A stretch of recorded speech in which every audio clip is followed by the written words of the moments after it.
I think there's great confusion in the world at large about what scenario training is. Beasting people is one interpretation. I don't know if that's a term you use in the US. Unfortunately, yeah. Um, It's a similar term. Just and I think because of that, there's too little scenario training going on.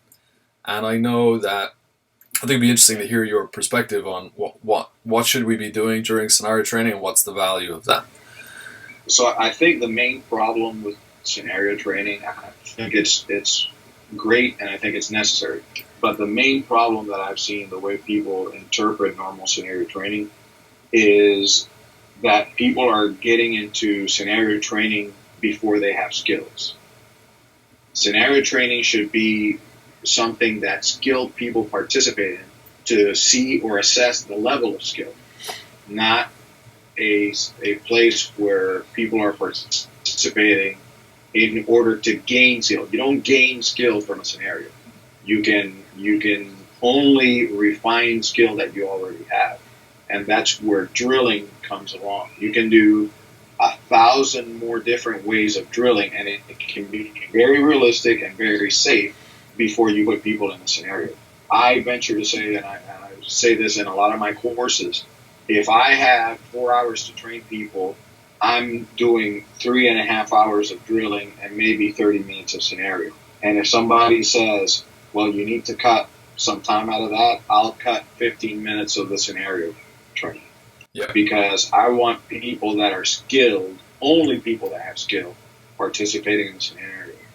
I don't want to throw anybody in the scenario where they're going to fail due to lack of skill. So They might fail because they slip in a banana peel, and that happens, or something like that. And I wouldn't call that a failure. I just call it some sort of malfunction that can be revisited. what I'm learning from talking with yourself and Chris Cushion and stuff is that we really haven't defined the terminology in this sector yet. I mean, here we are talking about what is a scenario and what is a drill, because I think what you meant when you said your people are doing lots of drills, you didn't mean that they're standing there doing what somebody who said to me recently was that one and done type technique. Oh, no. Stuff? It's repetition upon repetition. It's live repetition with constant chaotic input, Yes. and none of the repetitions are ever the same. So I don't know if you wanted me to expand on that. Yeah, because I think that's that's part of it. It's like, what's your definition of drills? And then we can talk about scenarios maybe. Yeah. So a drill is a place to develop a skill under pressure. Okay. So you have a skill. Skills are very quick to learn, or a tactic is very quick to learn. Here's what you do, here's where you put your arm, and this is the best way to put it. But very quickly after people, that should take no longer than, 5 minutes as an example. We do 5 minutes of figuring out a tactic. This is the best way to perform it.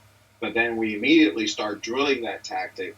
So we put it under different levels of pressure sometimes under different levels of impact, and sometimes we introduce the chaos, and then we start introducing all three of those things at once, which naturally causes a certain amount of psychological and emotional stress, which is the most important thing about training this way, which is people have to be exposed to impact, pressure, chaos, and stress. Your tactic has to be tested under impact, pressure, chaos, and stress.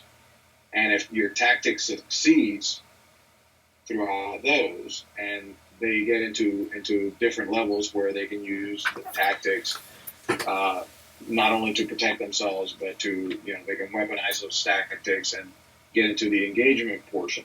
When people can do that very cleanly and repetitively under input that's not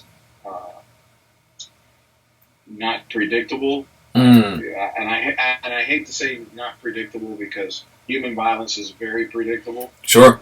As far as I'm concerned. But it under a level of input that's chaotic, when people can do that, then they're ready for a scenario. The scenario is mainly putting them into a situation that they will find at their particular job, depending on what it is. We obviously the role players have equipment on to protect themselves, so they're not getting feasted themselves, right? Yep. And the scenario needs to follow a path of, okay, here's one of the problems that they face. So you'll play the character of the prisoner that's not obeying his commands. And because we have a lot of experience in this field, we know that certain things a deputy might say might induce this guy into attacking him or disobeying, etc. But you also know that certain ways a deputy treats you might lead you to go, okay, I'll do whatever you want. So if you're doing a scenario where the result is always a fight, then that just becomes kind of like a more advanced drill. Sure. You know, yeah. Just drilling at an advanced level. Sure, sure. A real scenario should actually, it comes from the Greek word for scenery, for the things that are on the stage. Sure, sure. That's what scenario is. So you're watching a play, and on that play, there should be options to go one way or the other. If the option's always the same, then if there's always a fight in the scenario, then that just became an advanced. The outcomes in a scenario have to be far more varied, don't they, than the kind of sculpting. I think Chris talks about shaping the practices, which, the drills are very shaped in the sense that they have boundaries. You're supposed to be doing a certain thing, exploring a certain tactic, but a scenario then, can end with words. Scenarios properly, there should be an option for the role player to go, okay, man, everything's good. Go ahead and handcuff me or whatever it is. Yeah. If you're doing them properly. So the idea is everything. You want to look at training as a continuum rather than and that's the problem with most people and their scenario training. They will have, here's technique training. We don't do X, Y, Z because that's what sports people do. But then we'll do a scenario. So here's your training and here's the scenario, and there's nothing in between. And then there's that cognitive dissonance kicks in. The operator or the student is there going, I have no idea what to do. I have no idea what to do. And again, they might not be verbalizing that, but it's certainly spinning in the back of their head because there was nothing in between.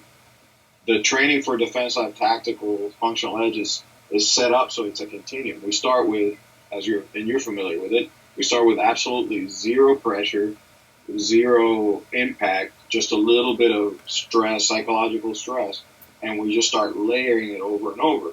So the advanced drills, they keep looking more and more and more and more like a fight. Yes. Yeah. And as you're, go through that continuum, eventually at the very end should be scenario training.